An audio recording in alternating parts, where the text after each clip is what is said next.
Hey there, documentary lovers. Welcome to the podcast. I'm Melanie Dark, here with my co-host Jim Hudson, and this is Podumentary, a show where we deep dive, dig into, and unpack the details of a documentary in glorious detail. Hey everyone, welcome back to the podcast, Jim. It's been a few weeks since we've been in the studio to record. Yes, it has. Glad to be back. Yeah, good to be back. Today we are taking a deep dive into Amy Poehler's love letter to Lucille Ball and Desi Arnaz. And Jim, I have to admit, as a latchkey kid, as we've discussed, whose babysitters were TV comedians like Paul Lynde, Chuck Barris, and these two, this one felt kind of like a family reunion. I don't know if you saw, there's a documentary that the daughter, Lucille Right. Arnaz, did. Right. It's rather low budget. Right. And it's called Lucy and Desi, a home movie. Yeah, I love that documentary. Yeah. A lot of this was mentioned again. So unlike the Carlin and the Tinder Swindler documentaries, this one, a lot of information that I already know about. Yeah. So it was interesting. Still nostalgic. I love the nostalgia of that era. Yes. So I was And still it enjoyed felt like a deeper dive to me. Yes, I too love that documentary that you're speaking about. But this almost felt deeper into their histories, back to childhood in a deeper way. And also, did you notice, and I love this, that I felt like I'd seen more never seen before footage and pictures. Agreed, yes. And we've chosen this one because it was an Emmy nominee, correct? Right, yeah. we should share that. We're in the heels of the Emmys now, and it did not win. The documentary about George Carlin won. Amy Poehler is the producer. She also produced Lucy and Desi for her own Paper Kite Productions alongside, and I hope that I pronounced this correctly, I should have looked it up, Jean Elfont Festa and Nigel Sinclair for White Horse Pictures. And executive producer credits go to Giants Brian Grazer and Ron Howard for Imagine Entertainment. And Amazon Studios released this one back in March. So I guess it's about time we talk about this one. So let's get into it. I'd like you to meet my favorite redhead, the mother of my children, ladies and gentlemen, Lucille Ball. I wanted to get as far away as possible.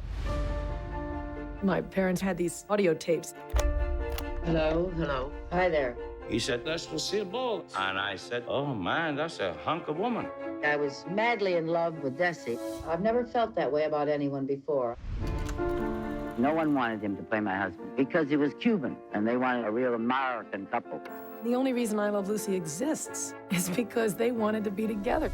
A Cubita Bella. L'chaim. They established their own studio. That's an enormous operation. Desi was responsible for some of the greatest television of the 20th century. She was fearless.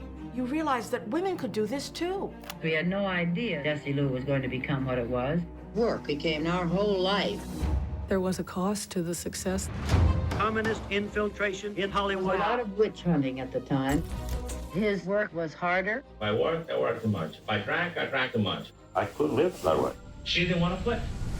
After all, there's no business like show business. You may quote me. You see, when we worked, we were happy. I Love Lucy built every episode around that idea of fracture and coming back together. And I think we crave that as humans. No matter what you've done, I forgive you. You don't necessarily have to be a funny person to get a laugh. I'm not a funny person. The show was one of the most wonderful things happened in my life. We brought the rafters down.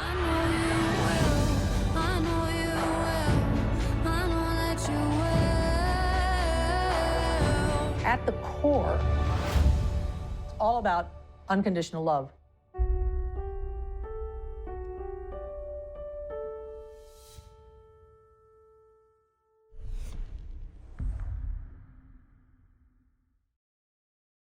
So this documentary, like so many I think that we're going to see and have seen, is really a compilation of archival audio tapes, video, clips of the shows that we've all seen, but also, as I mentioned previously, new images and new footage, a lot of behind-the-scenes footage that we haven't seen really fills out and deepens, for me, the visual storytelling of this documentary. I think probably that's to do in large part to Lucy Arnaz once again producing and opening up the archives of what she had and making them available to Amy Poehler's production team. How cool to have these audio tapes in particular, right? Yeah, it's interesting. I mean, these people have been recorded in one form or another pretty much their whole life. And yet they took it upon themselves to create these audio tapes, assuming for this very type of situation in the future. posterity. I mean, I know my parents didn't record anything except some. And wouldn't it be great if they did? Yeah, maybe. Maybe.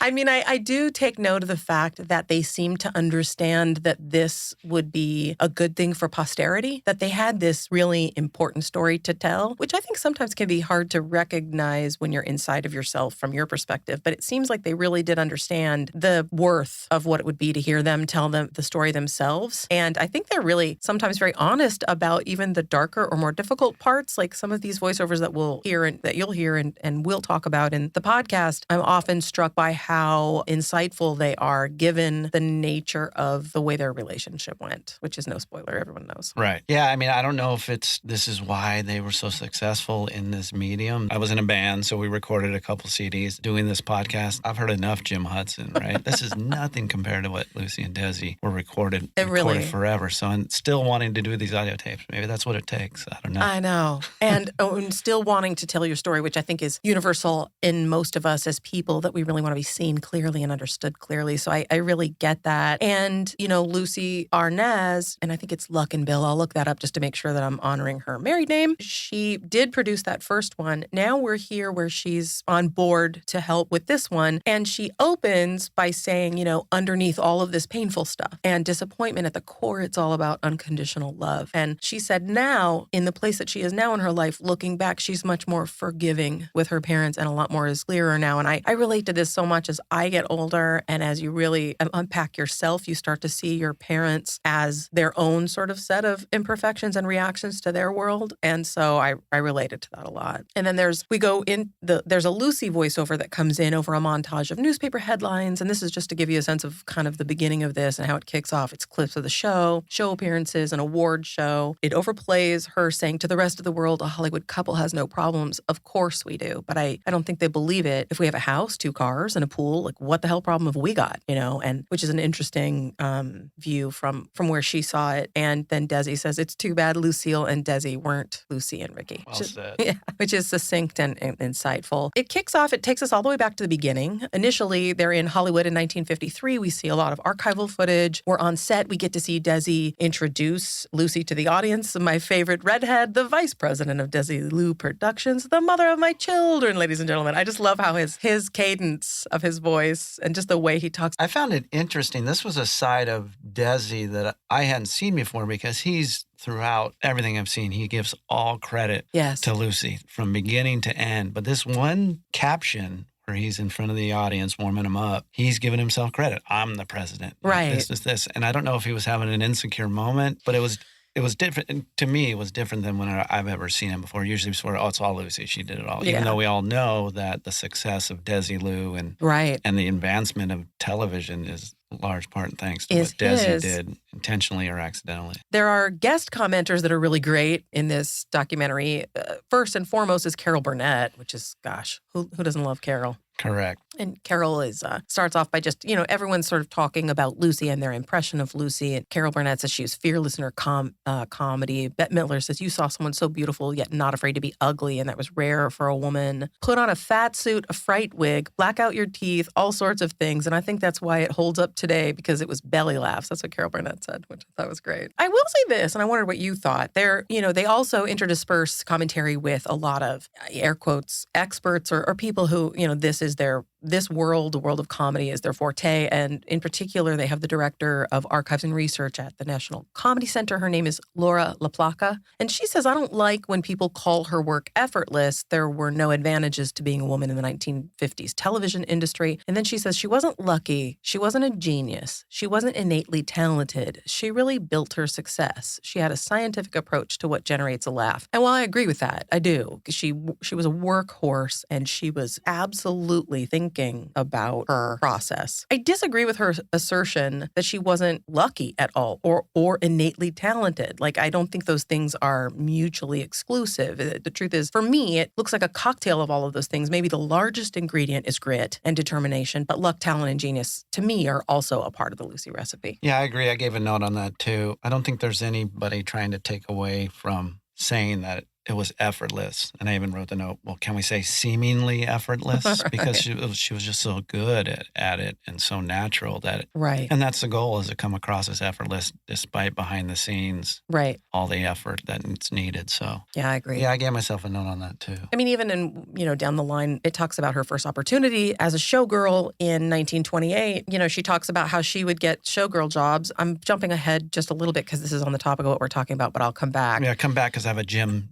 You have a Jim's Jim Gems. Okay, you have one of Jim's gems. We have named Jim's little research nuggets, and they are Jim's gems. But what I was going to say is, to the point of that there was no luck, she speaks about basically getting a shot to go be one of Goldwyn's girls simply because another girl couldn't do it. And that's luck in and of itself. Pure luck. Yeah, and the fact that the timing was so quickly that she didn't have to do a screen test. Again, another lucky thing. So And there's she luck. admits it. She goes, I've never passed a screen test. Absolutely. So there is luck certainly built into her path. But now going back to her childhood, I don't want to miss out on your gem, and we certainly don't want to skip that part. We see a similar theme as we've seen before in a lot of artists: early parental death or loss and demanding parental figures. Her father died when she was young, and so she was brought up by her grandfather, who she described as a very kind man. Her brother is a part of this. They have footage of him, and he describes their mother, Dee Dee, as authoritative, and also goes on to say that Lucy took on that trait, that she was always doing her own thing, and that they just really struggled as a family, that they had many, many tough years financially, and that they all worked all of the time. In particular, she notes a tragedy that happened in their life, which was a shooting accident. The grandfather was sued and financially ruined by. And so that created a situation where Lucy was eager to make enough money to unburden her family as their fortunes waned. Yeah, I can't imagine a tragedy like that and then being sued because you had a gun. I mean, that's devastating. Yeah. I mean- And I don't remember the details exactly. There's a lot to unpack, so I kind of skipped over that. I just really highlighted the fact that this seemed to really impact the family and also shape Lucy in the way that she valued success, in particular financial stability and success. Well, I remember saying it pretty much destroyed the family. Right. I mean, they lost the house. They were financially ruined. They take us then to New York City in 1928 and give us a little peek at her early jobs. First as a showgirl, like I had said, she'd get showgirl jobs, but she kept losing them because she said, and I love this, I was a dud, a real dud.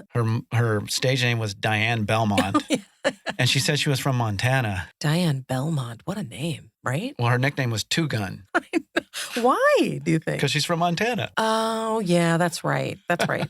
That's funny. She said she was walking down the street during this time and was offered a job in California as a Goldwyn girl. Again, Jim, you know that I get fixated on this, but just this era of when everything was so new and emerging and opportunity was literally a malt shop away in so many ways. She's walking down the street. It's not like, oh, I'm walking down the street and someone wanted to take my picture. It's a Goldwyn girl. She was walking down the street. She was offered a job in California as a Goldwyn girl. Amazing. And she got on a train to do a 6-week job on Roman scandals and ended up being there 6 months instead because of delays. And she said she loved Hollywood and never wanted to leave. This is her first time in California. I relate to that so much. You and I are different creatures in this way. I have such a love affair with Los Angeles. I have lived here all of my adult life. And when I'm away, I miss it so much. I know you don't concur. We won't go into that. I can understand its allure. Allure. But they play a lot of I Love Lucy clips here just as a means to sort of illustrate how she had dreams of being a movie star. And then we bring in guest commentator Eduardo Machado. He is a Cuban playwright and professor. And he basically says, I learned English from watching I Love Lucy. Desi brought a sophistication where Latinos had hardly ever been seen as sophisticated. And then he nods to the fact that there was Carmen Miranda, but that she had these bananas on her head, which isn't very sophisticated. And then there was Cesar Romero, but he didn't play Cuban.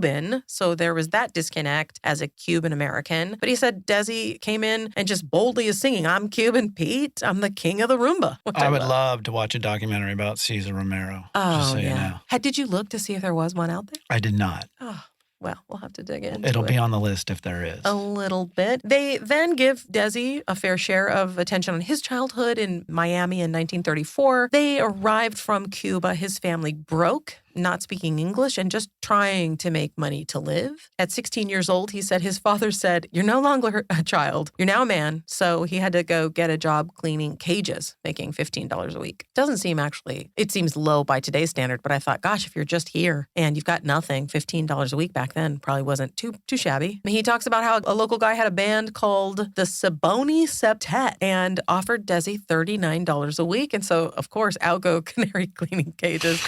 And that's how he got into show business. And here is where Xavier Cugat enters his life. I know that has a little touchstone into your life, Jim. Yes, it does. Lucy Arnaz says, "My father finished high school by the skin of his teeth, but he got an opportunity to learn from the best. He always said he learned everything he knew from Xavier Cugat." My father was a self-appointed art collector, and I had no idea who Xavier Cugat was, but he had two paintings that were very fluorescent and bright, and they were both by Xavier Cugat. One was an original called Playing Hard to Get, which was a boy and a girl looking like they were interested in one playing hard to get. And then the other one, which hit more at home, was called either Tax Day or April 15th. And it was an accountant with a yellow head, I think, and buried in tax documents. Why Xavier Cugat did these. And he has a whole bunch of them. I looked it up.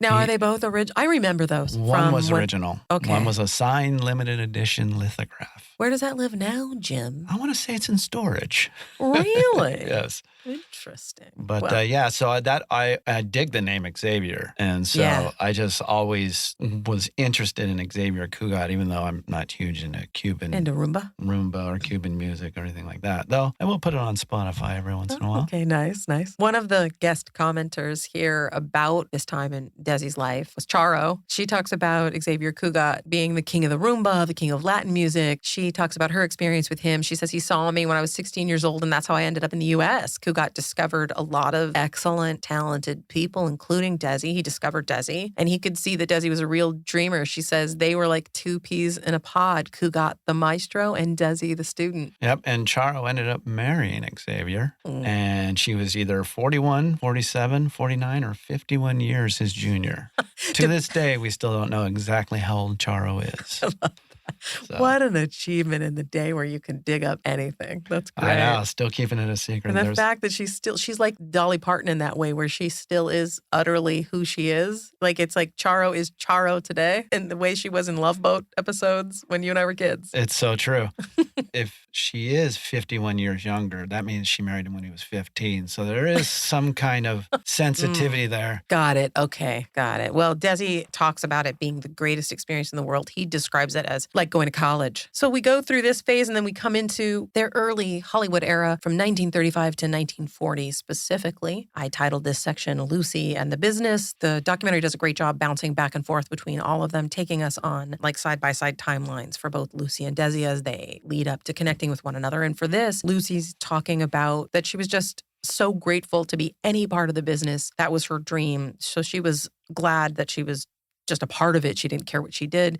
She said, and I loved this, they didn't have to ask me twice to do anything. I said, I want to know about this. I want to know how to do this. And in those days, there weren't working hours, right? They just worked all day and all night. And it seems like she just devoured it. And in large part, probably to make up for what she thought was a lack of conventional beauty. She said, when you're not beautiful and you're not too bright, you attract attention any way that you can. So I got a chance to work many times because I didn't mind what I did. I knew it was action and that I was doing something that no one else wanted to do. I disagree in terms of her view on her beauty or her smarts. I think we all as humans struggle with that. But I mean, you don't think of Lucy as someone who's this beautiful actress, but there are images of her in this documentary. She's stunning. She's stunning. And if you look at her, even her early sort of starlet roles where she was not being a comedian and she was blonde, I think if we never experienced Lucy the comedian, we would look back on this girl as one of the blonde starlets that was beautiful. But I think because who she became to us at the core and the DNA was this pratfall, redhead, goofy. But if she had just stayed like a pretty blonde with finger curls and perfect makeup, we might not, because she's truly pretty. She was a part of this system that is in a way, so problematic in so many ways, but also weirdly nostalgic. I look back on it and I just think how cool it would be in some ways to be a part of it. She talks about how, back then it was mom and pop studios, right? Like not corporate like it is today. Like when I worked at Paramount, we were Paramount at first and then in came Viacom and it was a whole different ball game. Back then though, they acted as the family or the ersatz family for these actors and actresses. They dressed us, she said, they trained us,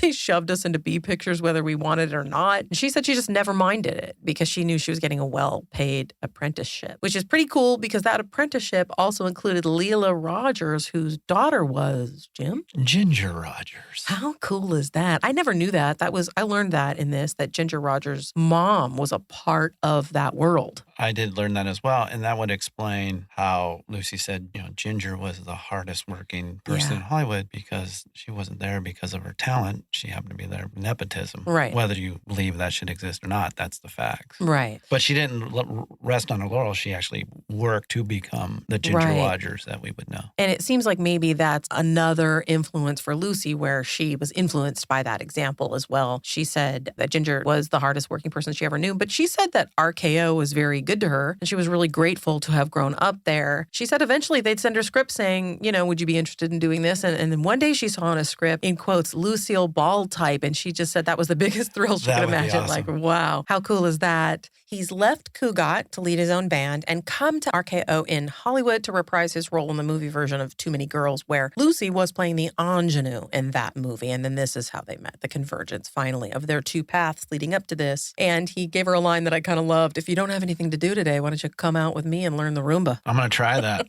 Smooth. Don't know what the Roomba is, but... So thus begins this part of their story, which is Lucy and Desi, the couple. And in the beginning, they had a lot of separation and him as a band leader, her in Hollywood chasing her dream. Producers here share a lot of telegrams, letters, etc., going back and forth. You know how those like early heady days of love are, where you just miss everybody and there's that person and they're so idealized. And then they get married within 6 months. Wow. Which I guess is not probably unusual for that time. There's a voiceover here of a later interview of Lucy playing over that montage of archival private footage of young Lucy and Desi walking around the California desert and playing in the snow. And she says, she's asked rather, how would you define love? And she says, I don't know. It's such a wonderful feeling that I feel when you say that. Not that you could do no wrong, but that I would do anything in the world to make you happy. With me, it's wanting to please, wanting to devote myself to, which I think is interesting, her perspective. Is that where she then goes, I've never been asked that before? Yeah. How do you define it?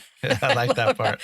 Yeah, it really did give her a moment. She gets a laugh out of that when she throws back to the interviewer. And in this place, we see Eduardo Machado again commenting on Desi's side of this experience, saying nobody wanted him to have anything to do with her. It was just taboo that a white woman is married to a dark person. And also when you're perceived as exotic rather than intellectual. But they both were in love and they just insisted on it. And so thus begins the climbing of this big mountain for the two of them. This is what I meant by they go deeper. They talk about how they have this shared quality in their childhood that persisted into their adulthood, that they were caretakers. Yeah. That Dolores, Desi's mom, was just demanding of Desi, right? And Lucy says in an interview, she went where he went, his mom. From the time his father let go, somebody had to take care of his mother, and he very gallantly did it. Lucy Arnaz, rather, says that they were both caretakers, that the first night they met, they exchanged those stories about, Lucy feeling responsible for her family, needing to make up for that financial collapse, and Desi needing to take care of his mom. And so they had that sameness, that it bonded them. Yeah, it's interesting. Here they are, a famous couple, and they still have all these domestic responsibilities. Right. And Carol Burnett comes back here, and she says, the first time I saw Lucy up on the screen was in a movie she was doing in Technicolor called Dewberry Was a Lady. Strange. And she thought she was so beautiful. And she and Bette Midler both weigh in here talking about how at that point there was just no nod to her comedic talent. Ricky said they called her the Queen of the Bees. For those who don't necessarily speak Hollywood speak, the B movies, right, Jim, were just like low budget. I believe so, yeah. Back in the old studio era, they had the lesser budgets that they would fill things with, which I wish my career got to the B level. Listen, I might take C at this point. Exactly. Wait, are we there? Are we at a podcast and we're sea level? What's happening?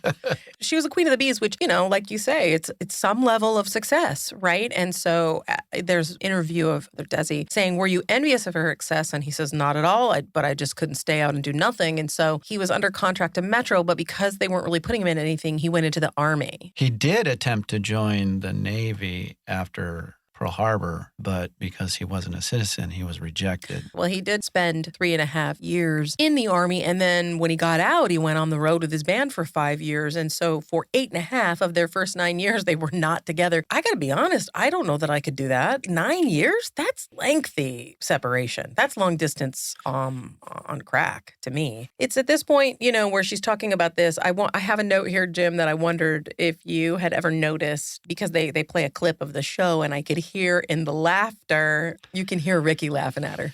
I've heard that from almost everybody who's watched that show. I guess I hear it, but I don't know if I have the ear. If you went back to that spot, you'd hear it now that I've pointed it out, because it is so distinct. And I kind of love it because he's genuinely, how many rehearsals he's seen by the time they're filming, yet still genuinely laughing. I love that. There's a story, I'll link to it in the show notes. I'll dig around and find it. But I know that there's a story about how their laugh tracks are still being used today. Really? Yeah, they're the original sort of canned laughter. A lot of it came from their show. So at this point now we come to the big moment in their lives. I Love Lucy. She was doing a radio show called My Favorite Husband. And the writers of that were Madeline Pugh Davis and Bob Carroll Jr., who went on to be writers for the I Love Lucy show. But Madeline, she describes her as coming on pretty strong, and that if she wasn't happy with some of the scripts, she'd say so. And she was, relentless in that way. And I think that just speaks to one of the qualities that I think made her a success. It's a hard time to be a hard-nosed woman. You're not always going to be embraced, whether you're the star or not,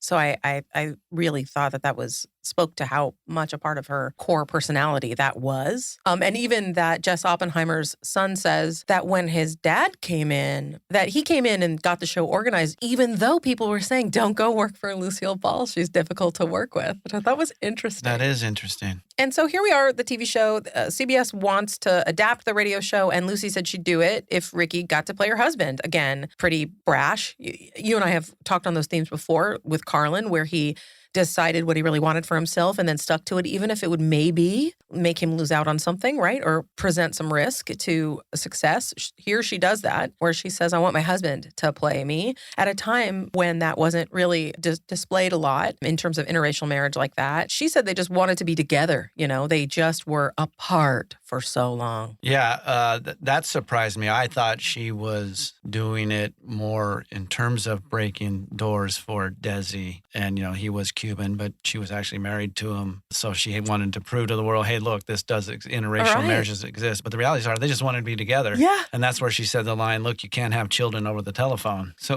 we have to be together if we're going to have a family. Yeah, and I love that even though that the network was against it, one of the things you see with Desi is that he's so brilliant. He really is able to, he's a master at solutions. Yeah. Strategizing for solutions to problems as they rose up. And so as they got this resistance from the network, he's like, listen, I have an audience. Come on the road. We'll write you into my act. And it's a proof of concept, right? We're going to get accolades from the, well, we'll see. We'll see. Yeah. Do they, are we right or are they right? The network. And indeed, she said they brought down the house that the place just loved. Yeah. And he even said at the end, or he's being interviewed by Johnny Carson, he goes, look, once it worked on the road in front of the audience, didn't matter what the studio said or we said, we're doing this. It works. The people love it. And right. And you're right. I mean, he was he never just gave up. Yeah. He'd go prove something. Right. And that's so much me as a video game producer is definitely an area where I could take a note from that. Right. I mean, just don't take no for an answer.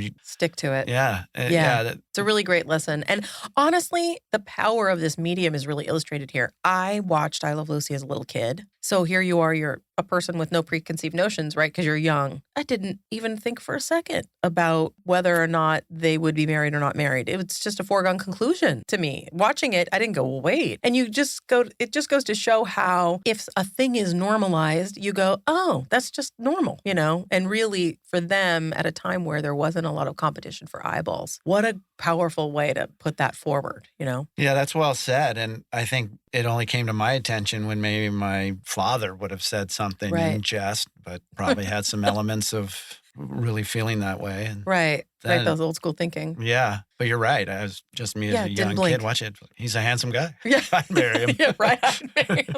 And you know what? She was not wrong that you can't have babies over the the telephone. Can't have them over the television either, it seems like. Because she gets pregnant. Now they're together. They're on the road, going on the road as a proof of concept. And by the time everything gets inked, so now they're back, the network says, you're right. They ink the show. And then she finds out she's pregnant, which is such an auspicious time to, you want to get pregnant. And now you're on the precipice of this huge creative moment. You get pregnant, but she does. And I loved this little story. I don't know if you're listening and you don't know who Walter Winchell is, you're probably young, but Walter Winchell was like the Harvey Levin of that era. He was the gossip king of Hollywood. He knew everything. He had spies everywhere and he covered it in real time. And so they talk about how Lucy took a pregnancy test. They weren't immediate back then. She had to go to the doctor. And whoever worked in the lab and saw the positive called Winchell before she ever had a chance to know.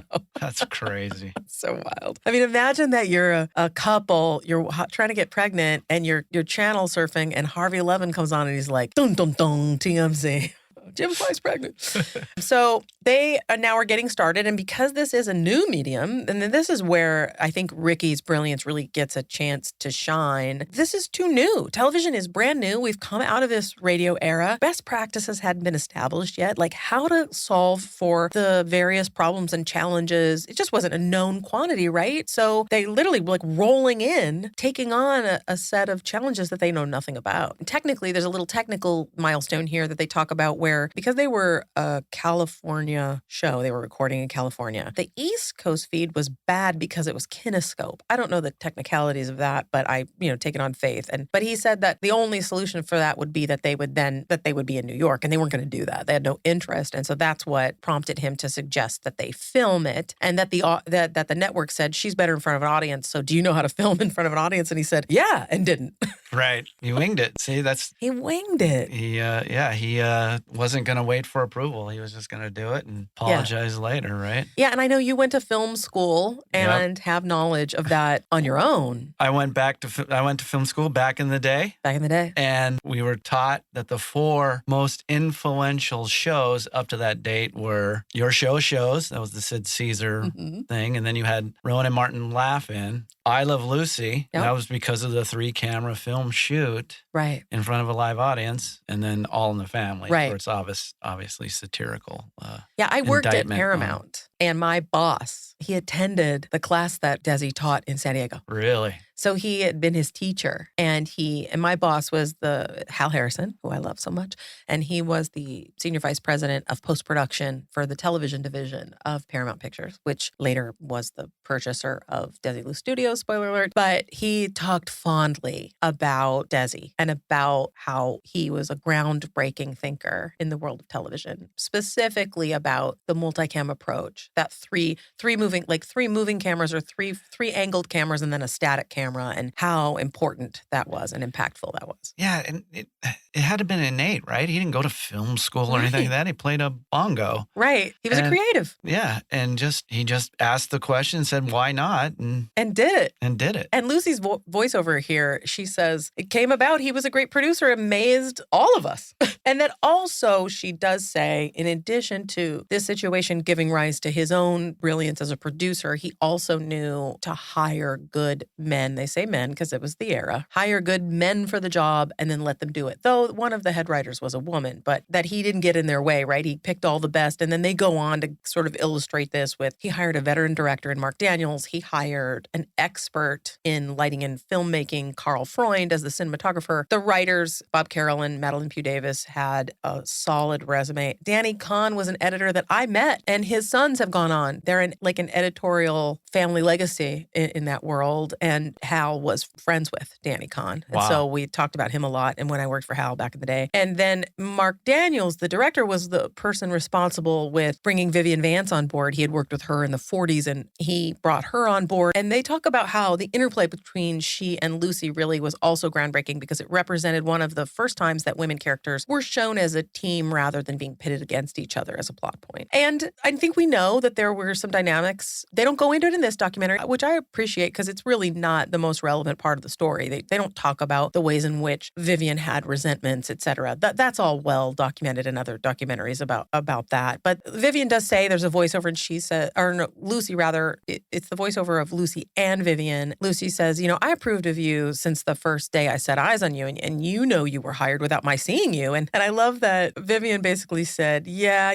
I've often wondered, Miss Ball, if you had seen me, ... I mean, she really is. You can kind of hear the playfulness between them in that way, and the push and the pull. And then they talk about Bill Frawley, and I wondered what you thought here, because Ricky's voiceover here about William Frawley says, no one wanted him to play Fred, which boggles my mind because he is Fred ultimately right now in my brain. So I can't imagine somebody else playing Fred. But he says nobody wanted him because he hadn't done anything in a long time. He was older, and he had, I guess, a well-known drinking problem. And that Desi said the more they knocked him, the more he wanted him. Thank God, right? Thank God. Well, that's scary, right? We don't want him because he hasn't done anything in a while. Well, that's right? Catch-22, right? Well, have him do it, then he's done something. John Travolta, Pulp Fiction, right? Yeah, that's no reason to not reach for somebody as the talent that's needed. And apparently, and this is also well documented, they do not beat it over the head here. They just mention it. But the fact that, Vivian was 22 years his junior. It's funny because I thought of this as somebody who's, been in theater. I just thought, well, I'm not identifying, this character I'm playing can be living a life where this character's fine with a much older husband. It doesn't have any commentary on me, but you can see that she really couldn't split that out. Yeah. I struggled with this because I was always in the impression that William Frawley was an established actor and probably was a curmudgeon and cantankerous, and Vivian, probably, he rubbed her, he was probably mean to her. Right. But her comment was, I think, inappropriate, saying that no one would believe that I would date this old man. Married to this old man. That's affecting his career. Sure. And so I have a hard time with that. How many shows have we seen King of Queens and Honeymooners where, in real life, this person would not marry that person. It's such a common trope. So, that was a realization to me that kind of disappointed me. And otherwise, I thought I was a big Vivian Vance fan. I know. Always playing, the second fiddle to Lucy and playing it still to the hilt. And again, you might be correct. We don't know the full 360-degree look into this dynamic. He could have been cantankerous and curmudgeonly and annoying, and thus she had no love for him and felt free to say, no one's going to believe I'd be with that old dude. You don't know the genesis of that kind of a perspective, but it is well documented that these two people did not get along. But look, did it affect the show? No. They were great as Fred and Ethel. If nobody told me that, I would never have known, and maybe it helped, who knows? But I digress. That's, in terms of Ricky's contribution, bringing Bill Frawley on board is one of those. And that he, of course, is now in the history books as an innovator, as we've talked about with the three-camera approach. Lucy talks about here about how the newness of this, that no one knew the great potential of being able to come into millions of living rooms and the love and the close feeling that would generate in just one performance. I think we're learning this now, right? Now with social media, how powerful it is to be able to just reach people immediately. And it's not just love and warmness that you can generate. Right. Well said.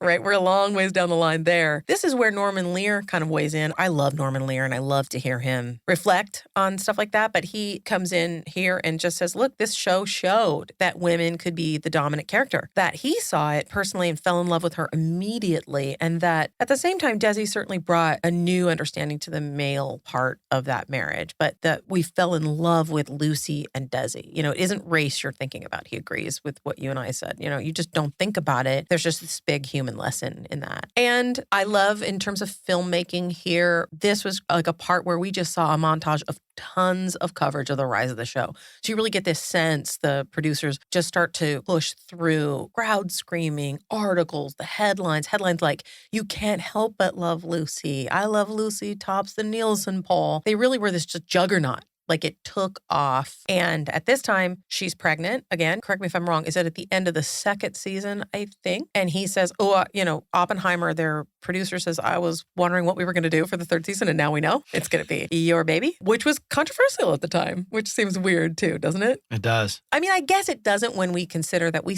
start this show by watching them sleep in separate beds. But they didn't think the network would let that happen. Jess Oppenheimer just was like, of course they would, which really speaks to his personality. He just knew they could go through. But they couldn't say the word pregnant. I know, it's crazy. That she could say expecting. And then there's very little of Desi Jr. He's in here, but he's not in here as heavily as you might think as one of their children. But he talks about how, his mom was pregnant with him here and how his birth exactly coincided with the episode of Lucy's birth, which I just think is a little bit of the universe at work. But he says here, it feels like, because he was in his mother's stomach at the time that they were filming, and he says, it feels like I was a part of something before I was even born. And you have a thought on that? Well, the way he said it gave me he was, I just remembered filming when I was in her stomach. It's like, come on. I don't know if he said he remembered. That's what it sounded to me. I mean, I don't remember what happened last week. I definitely don't remember what happened when I was in the womb. So.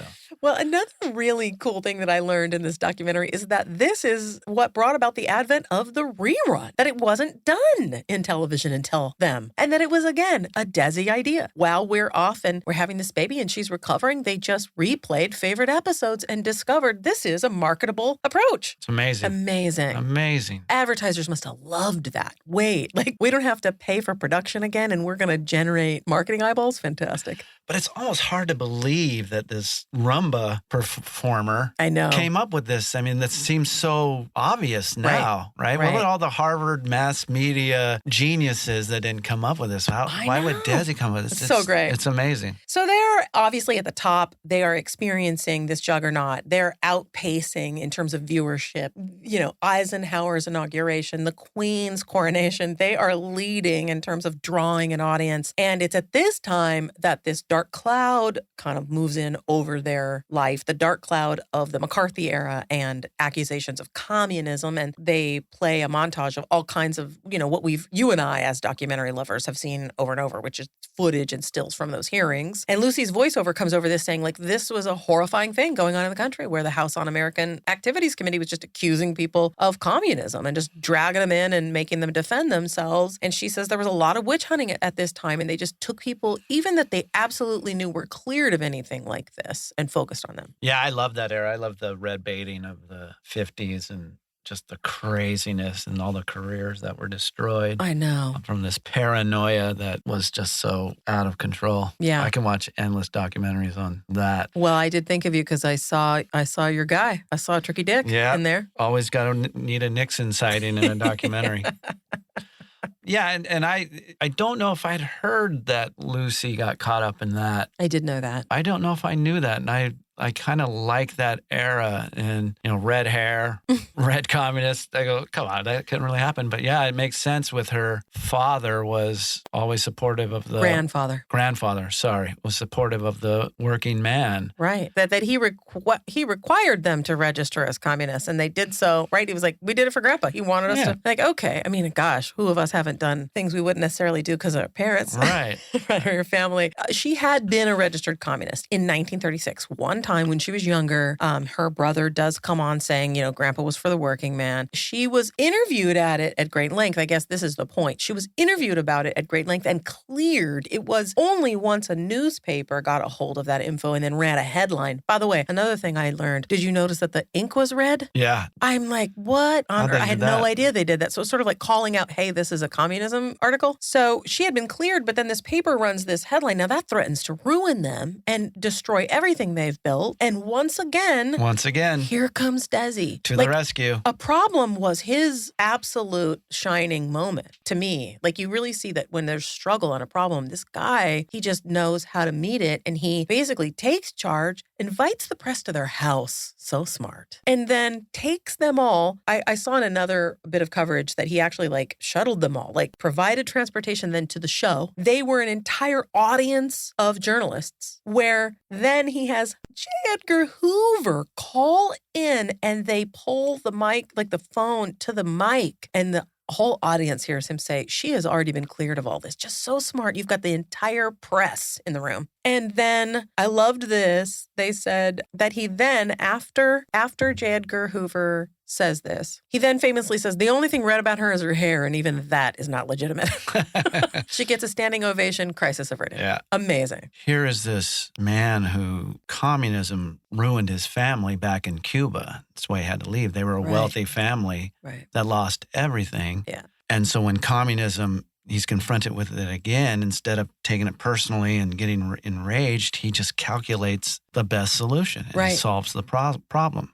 Had to feel pretty good considering, to your point, that communism had absolutely destroyed the revolution in Cuba, had completely decimated the lifestyle that he knew and Yeah. the future that he hoped for. Yeah. And, and in terms of the future that he created then, they went on to create Desilu Studios, which is amazing. Norman Lear says they established their own studio. It's an enormous business operation, and he took the lead in that. And that when I Love Lucy became a mega hit, this whole studio then filled up with sound stages because everyone wanted to use what they called the Desilu technique, which had to just be so gratifying from his perspective. For sure. And Johnny Carson, there's a great clip here I love to see. I'm a huge Carson fan. When he comes in, it's an interview, and he says, the remarkable thing about you, Desi, and your life is that you came from Cuba and ended up as one of the biggest producers of television shows here in Hollywood. And you had many, many big stars working for you. And he replies, I mainly had Lucy. I just love that. Right? Yeah, And absolutely. that's the theme throughout. I think his business acumen and her brilliance is just that magic combination that they needed to be what they became. And Mark Daniels, the director, his son, says, my father said so many times that Lucille Ball was the greatest actor of the 20th century, that he directed Sir Laurence Olivier, Sally Field, Paul Newman, and no matter when he was talking about this, he would still say she was the greatest actor he ever worked with, which I thought was a real feather in her cap. And she, at this point, they talk about how she says, you don't have to be a funny person to get a laugh. She's not a funny person. I don't believe that's true. I just think that she's not jovial. And I think that that's a different, right? She wasn't a goofball, but she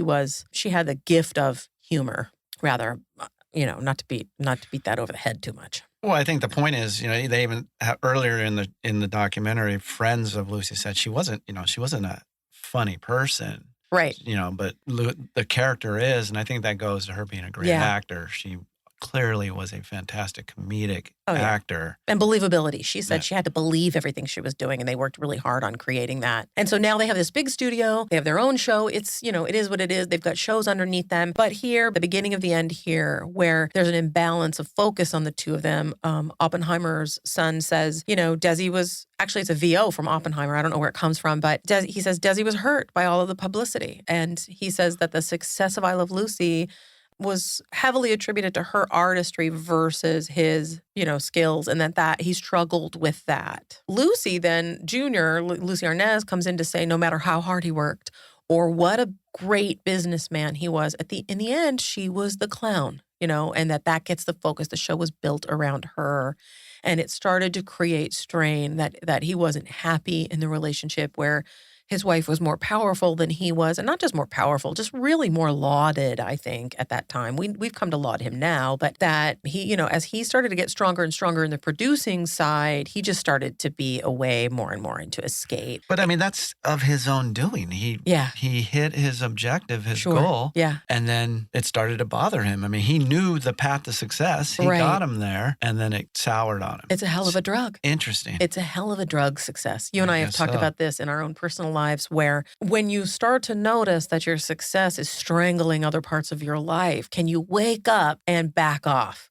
And they couldn't, right? They couldn't. And it's tragic because the truth is their couplehood is a really inspiring thing. And it's devastating to watch it pay the price for that success. When you're looking back and, hindsight's 20/20. For me, that's that big lesson of what do you want more? And what will you give way to and not give way to? And they really couldn't give it up. It was just so tantalizing, I think. And also they both had reasons to need it so deeply, with her family experience and losing everything, with his family experience and losing everything. It was love and family, but how do we walk away from this thing that was the greatest thing missing from our, our childhood experiences? So you get it in a way, but it's also tragic. So, she says in VO, Lucy says, his work was harder and he began to feel a greater need to run off to his boat or golf vacations or the racetrack. He always just had to go, go, go. And Oppenheimer in VO says his home life was unhappy, and the release that she had, that she had, her home life rather, was unhappy. And the release that she had was her work. You know, she'd come in and rehearse, day in and day out. And I do know that in other accounts of this, the people who worked with her lamented that, how much they would get calls to suddenly come in late or come in early because she needed to focus her attentions on the show because of her own personal frustrations. And she says work became her whole life, you know, which is sad. They then sold the show to CBS for $5 million. Imagine, I did not look up what $5 million was in that time, but I will, and I will add it to the show notes. But she didn't want to quit, and he did. You know, he says she didn't want to quit. She'll never want to quit. Why doesn't Bob Hope quit, he asks. Because he gets bored fishing because he can't get a laugh out of the fish. I do love that they see each other as what each other are, and they don't begrudge the other person that thing, even though it doesn't align, right? She points out that he needed time away and to escape, and she's not really coming down on him. She's just being matter of fact, that was the way it was, and it was a problem. He's saying the same thing. Of course she doesn't want to quit. That's how she is. That's how she's built. He says, I'm not judging. That's their life. They enjoy that. I happen to like other things than being in front of an audience, you know? So you start to see this divide, the separation go. They tried to move the show to once a month, like a special, which is confusing, right? It was more like a comedy hour or something. Yeah, I didn't get that. Was that because, and yeah, you say this later, they take the show to Connecticut in the country or something like that? Yeah, that never made sense to me. And then, but they talk about some comedy, you know, variety show. Yeah. I've never seen Me that. neither. Yeah. Me neither. But, you know, it apparently this change in the cadence had an effect on the quality of the show. You can imagine. You're not writing constantly. You're not, you know, it's now that's showing, and that the difficulties between them had become visible on the screen, which I agree. The clip they play there, it's tense, and it's too much realness of their disdain for each other's way. Yeah, have you ever watched those episodes in the country? That just doesn't make sense. And he always seemed MIA to me in those episodes. Yes. Right. So that now makes a lot more sense. And their daughter says, you know, I think there was a cost to the success that they attained with I Love Lucy, that they didn't know how to just appreciate the joy of doing the show without making it bigger, making it better. It just mushroomed and got out of hand. Feeding the machine. Absolutely. They then purchased RKO, which cracks me up. Everything's falling down around them. They buy a studio. Buy a bigger boat. Yeah, right, for $6 million. And he even says, so this is along the theme that we're in, Jim. I didn't buy RKO. I bought RKO, not because I wanted RKO, but because I only had two choices, either quit or get bigger. I mean, quit. Yeah, exactly. Why is it quit really an option? Quit. But he says that's the way business is in the U.S. You cannot be half-assed successful. It made me feel good to know that the term half-assed goes that far back. They grew within a span of about 5 years. They go from filming I Love Lucy as a pilot to operating the largest independent TV company in the world. But I mean, think about that. They bought RKO for $6.15 million. I know. That's a house in Palisades, right? I mean, right. That's nothing. No. I know. Back then, they bought an entire studio. It's wild, right? Yeah, and it was over here in Culver City. Yep. He explains there that he was essentially working like 14-hour days or longer, and his daughter, you know, comments that at this time, as the stress mounted, it was just harder and harder for him to even just function. So he just started to drink more, you know, just drinking more. I like here that she gives her parents fair shrift, right? She says, my mother had her own problems, which did not make the situation any better. She was very hard-edged, which was the last thing he needed, right? They became the last thing each other needed, which is sad. And that he hurt her by his actions and she hurt him by her words, right? Yep. And he then says, you know, I got a one-track mind. The biggest fault in my life is that I never learned moderation. I either work too hard or play too hard. If I drank too much. If I worked too much, right? I mean, we can relate. I think a lot of us. I'm going to tell a very quick little anecdote. So I worked on the Paramount lot. And so Lucy and that presence, Lucy and Desi, it's all over the place. In fact, you coming in through the building that they actually walked in and out of, where their offices were, into that entrance, it's a walk-in entrance for Paramount. And as you walk through on the right, there is the most incredible framed photo of her and Ann Southern in a golf cart that says Painted Lucy on the front. And they're like coming at the photographer and they're just wild-eyed. And it's the best. I was in love with that photo. It's also anecdotally the same building that when Tom Cruise's offices were there, that's where they were. The Cruise Wagner offices were there. And there is a tale that the tour guides tell. Their offices are there. They're still there. And there's this strange, small, standalone little office. It's separate from the building. It sits off to the side. It does look out of place. And they explain that she had it built. Now, this might be apocryphal, so who knows? But this is what the tour guides would say back then. She had it built as her assistant's a separate space for her and her assistant to be. So they'd have their own workspace. But what it really was is there were windows that had a clear view of his office and the back part of his office so that she could see whether or not women came and went. Really? Yeah. That's a long way to go. Construction. Yeah. But yeah, so they're falling apart. And that kind of goes back to his one-track mind and his lack of moderation. And they went to therapy a bit. They talk about it. They went to therapy a little bit. It didn't really stick. He didn't think he needed it. But she said she got insight in terms of her ownership of what she'd done wrong, which I respected. And then Lucy talks about how they went on this last family vacation and they look old for their age there. They really look worn out, these two people. They've got these kids. There's footage of them on this cruise. Everyone just looks wrecked. I mean, the parents look wrecked. Yeah, there's a shot on the dock after the boat, and Lucy looks she's done. She's so done, and she says she's done. Yeah. Right? She's like, I knew I was done. And those poor kids, I feel for them. You can just tell they know something's not right, but they're trying the best, right? Because they're on vacation. A whole month in Europe. That's how people used to vacation back then, if you had money anyway. And Lucy, there's a VO where she just says, it was a miserable month and a miserable trip, and that's where I decided that would be it.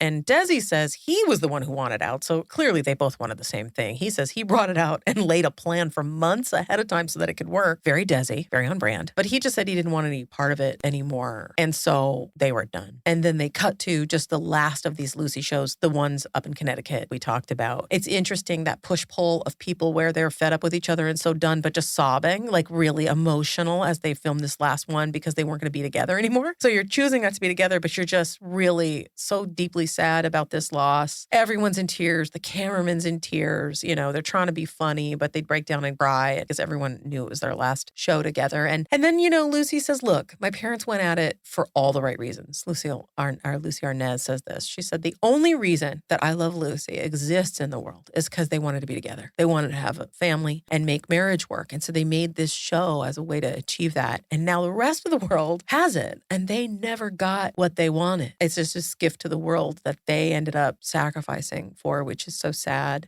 When they decided, they sat the kids down in the living room of their Palm Springs house and just said, let them know, like, we just can't get along enough to stay together. She really felt sorry for her dad. I related to that. I tend to have a lot of sympathy toward my dad in a lot of things. And so I kind of felt for her in that way. But she says, look, the minute they separated, they were kinder to each other. The hard edge between them, pressure's off to be a successful couple. And then it was done, right?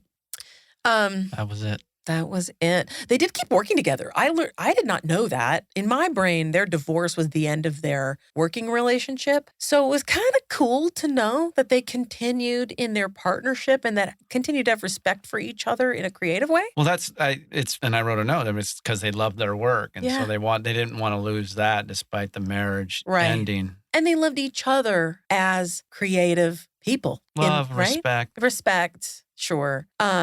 Anyway, the legacy of Desilu Productions is fantastic. They went on, either filmed there or produced by Star Trek, the original series, Mission Impossible, The Andy Griffith Show, Dick Van Dyke Show, That Girl, The Untouchables, right? Did you watch Hogan's Heroes? Hogan's Heroes! When are we doing a Bob Crane documentary review? I can't wait for that. I might have to get in a guest host for that. There's a little lasciviousness there. My Three Sons. I mean, I can't even say My Three Sons without going da-na-na-na, da-na-na-na. I was never a fan, I'll be honest. I couldn't relate. Even though Fred was the first grandfather / housekeeper. Yeah. People are not even going to know what we're talking about. We're so ancient. Well, William Frawley, who played Fred, he was in My Three Sons. Okay, so this takes us, now we're rolling really toward the end of the after years subsequent to their divorce. This is where we have Carol Burnett commenting, and she's talking about this is where Gary Morton enters Lucy's life. That she said she went to see her show and she went backstage to see her afterwards, and Gary was there. And that Lucy said to her, kid, he makes me laugh. Oh, I thought Carol was integral in Gary and Lucy meeting. Is that a mistake? Well, I wrote it exactly as she said it. Okay. I went backstage to see her after a show, and Gary was there. And she said, kid, he makes me laugh. Got it. Okay. And I probably, like most people didn't really ever accept Gary because we were all Desi Lucy fans. Yeah. Lucy Desi. They talk about how he really wasn't highlighted because people don't want to let the dream die, the Desi Lucy dream die. I guess he was dedicated to her and asked her to be his girl. Ultimately, they went on to get married. Lucy says, I know it broke my father's heart, but he himself ended up remarrying after a few years. He was married for 26 years to the woman that he found. I forget her name. And her mother was married to Gary for 27 years. She said that they were married to those people longer than they were ever married to each other. And in the end, it was a really good thing for both of them. I see you have a note here. It's very profound. This note just says, marriage sucks. It's tough. Marriage is tough. And I think those two marriages were probably better lined up for success because they all knew their place in these new relationships, right? Yeah. Lucy was going to be the spotlight in the Gary world. Right. But Lucy and Desi, they came up through it together, and that's probably where the challenges existed. Yeah, and this era is where the variations on her show, I was never into the subsequent variations. The Lucy show where she and Viv are really the focal point. But I also learned in this that Desi was a producer of that. Again, really cool to learn. Lucy Arnaz says, my dad produced that show, that they were already divorced, that her mother called him all of the time for advice. That just made me, it just touched on that sort of nostalgic part of my heart that they were still connected in that way, respected each other so much. There's a voiceover where Lucy's saying, I've never seen anyone really get down to the root of a story and give you the fundamentals and what we're after like he could, that he could see what was happening in a story. And it was a strength of his. But apparently he didn't enjoy it in these years. It was more of a chore for him. His daughter says he just never enjoyed it like he did in the early days. And this is the part where she says this that goes back to what you and I are talking about. She says where they were figuring it out. Because the truth is, I think he shines as the problem solver. Yeah. It's really where his bread and butter is, personally and professionally. Honestly, it's there that he got really depressed and even more depressed, drank even more. And at that point, his health is just deteriorated. And he was no longer able to function. Apparently, he just took it too far. And that was a real shame because no one did it better, And then Machado comes in here and says, but Lucy, because she came from nothing, she just had to keep going. She's just older now, but just pressing on. She buys Desi out to that point, and now she's the first female head of a studio, which is incredible. Right. And goes on to produce things like The Greatest Show on Earth and host the entire Danny Thomas empire at Desilu, Stocks Climb. But she doesn't really care about this like he did. What I liked is she went through the list of all that's happening in the Desilu studios, and when she comes to The Greatest Story Ever Told, she goes, Jesus Christ is parting the waters out there on the Culver 40 acres, so we're happy about that. Yes. Oh, yeah, she being Lucy. Yeah. Yeah, I know. I thought that was an interesting, she's addressing the board or whatever, right? It's sort of the state of the business. And so we're happy about that. Yeah, I we love got that. Jesus Christ parting the waters out there in Culver City. That's going well. She, their daughter says, look, my mom loved the creative process. When she could be the Lucy character and Desi, her dad was running the studio. That was just the best for her. When she had to run the show without him and run the studio without him, she didn't like that at all. She could, but she just didn't care about being the first woman anything. As soon as someone made her a good offer for that studio, she took it, and that was Paramount. They made her a solid offer. They bought it. And so she's done with that. She then steps out of that era of ownership, etc. They don't really talk about what her post, I Love Lucy, post Desilu life was like, but I think that's, she retired. Yeah. And unfortunately, Desi was the first of the two of them to pass. He developed lung cancer. He had decided to forego more chemo. And so his daughter, Lucy Arnaz, was taking care of him. And she said she called her mom and said, I think maybe you should think about coming down to Del Mar. I don't know how much time he has left. I really loved that, again, they're divorced and they're no longer a collaborative duo, but the fact that they still care for each other so deeply that they belong to each other, I guess that's a better way to put it. They're not together. They still belong to each other in a way that she's the one being called to say, hey, come see him,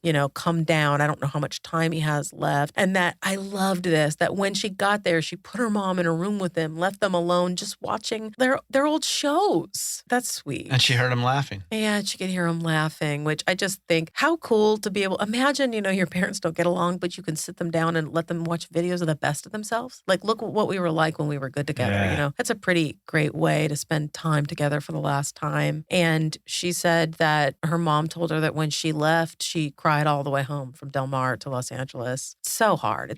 The human experiences were so complex and it's so tragic, really felt for her there. And then about a month later, as he was really doing badly and still conscious, but Lucy Arnaz wasn't sure how much longer, she called her mom and said, look, I think if you want to say anything at all to him, now is the time, And she held the phone. She describes how she held the phone down to her dad. And then she leaned in close so she could hear. And she heard her mom say, I love you, I love you, I love you, I love you. And then there's this pause and she just says it again.